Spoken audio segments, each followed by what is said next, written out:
Hey there everybody, thanks for joining me for another one-man review. Today I'll be taking a look at A Village Called Makkoi by Kruttika Susarla. This is one that I picked up at Mocha. I noticed in the back here that the comic was made as part of Kruttika's MFA thesis project at Sam Fox School of Design and Visual Arts.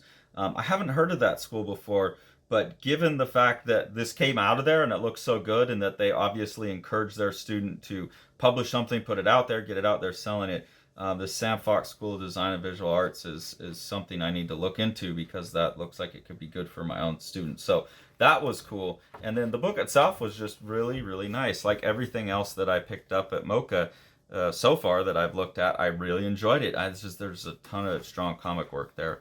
So what caught my eye about this book was the design work. First off, the compositions are beautiful. There's just all of these really nice, like rhythmic kind of compositions of how shape fits together all throughout. And then that combined with the really, really free and loose dry brush ink drawing, and then this, like, it looks like a black color pencil or grease pencil or something, pencil work, and the spot color, it just all goes together to make a really, really appealing visual. And then reading the book, it's a really nice little story as well. It's kind of like an environmentalist tale. You have this city that has these big, beautiful kind of sunflowers that cover it.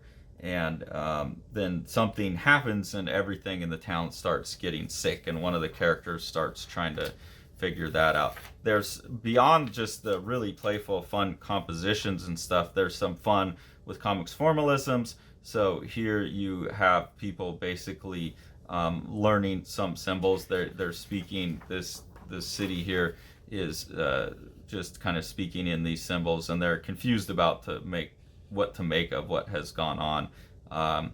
And then you have this really awesome kind of musical composition here with the wires and then the birds kind of looking like music notes flying around there. That's really great.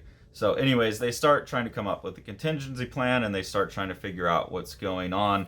You figure out that there's some science experiments or something, some kind of magic that's been going on, this chemical thing that's getting in and causing some problems.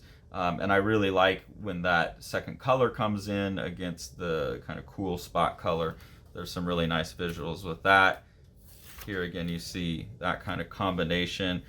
These patterns that are going through there are really fun. And this is just showing like these clouds that got made that are causing the problem. And then, I don't want to give away too much about it, but there's just some more, finding this problematic poison in the fish. I really, really enjoy as a formalism this right here where there's this scale play where the fish, like if I'm looking at this character here, that is about how big the fish should be. But down here, she's holding it up, even though it's that same character, and really it should be, like that big total down there. I really like that scale play going on in there. Pun recognized, but not intended. And again, just looking at this awesome dry brush work in there is really fun. And then here you have this just really beautiful composition. Again, I don't really want to give away too much of the end of the story, but you have this beautiful composition here. And I quite like that it brings in all of the different spot colors. There's kind of like a unification between the different pieces in the story. So I feel like overall this thing has like a really positive, like kind of future forward message to it, and is like showing the way things could be instead of complaining about the way things aren't. And I think that's a really, really good approach to people who are making, statements of these sorts about where we should be going. It's like, show us what it can be. Like I know the system now sucks, but until you tell me what we're replacing it with, I don't know, I'm skeptical. And so I really like books like this that are like trying to speculate a way forward. So really enjoyed it. Especially, just flip through to any random page and you'll see the cartooning and the compositions are just off the charts in this book. So really enjoyed this. This is an artist I'll definitely be following and checking out more of their stuff in the future if it exists. Hopefully Kruttika Susarla continues to make comics and doesn't peter out after the MFA thesis. Hopefully life doesn't break this artist down. Go out and support them so they can keep making work. If you enjoy what we're doing here on the channel and you want to support us, There's two ways to do that. The first one's through our Patreon. We have two different tiers of engagement there. Any of the proceeds that we make from that just go back into buying the books that we review. So we just try and put that back into other creators and publishers' pockets. If you want to support Living the Line itself, the best thing to do is support what Sean's doing with Living the Line Publishing. So we'll go ahead and take a look at one of his books now. Sala Niyalo, Path of the Shades by Clarence Doss is a really cool ongoing project that Living the Line will be producing. Clarence is a PhD student from Fiji who's studying the myths of Fiji for his doctoral thesis.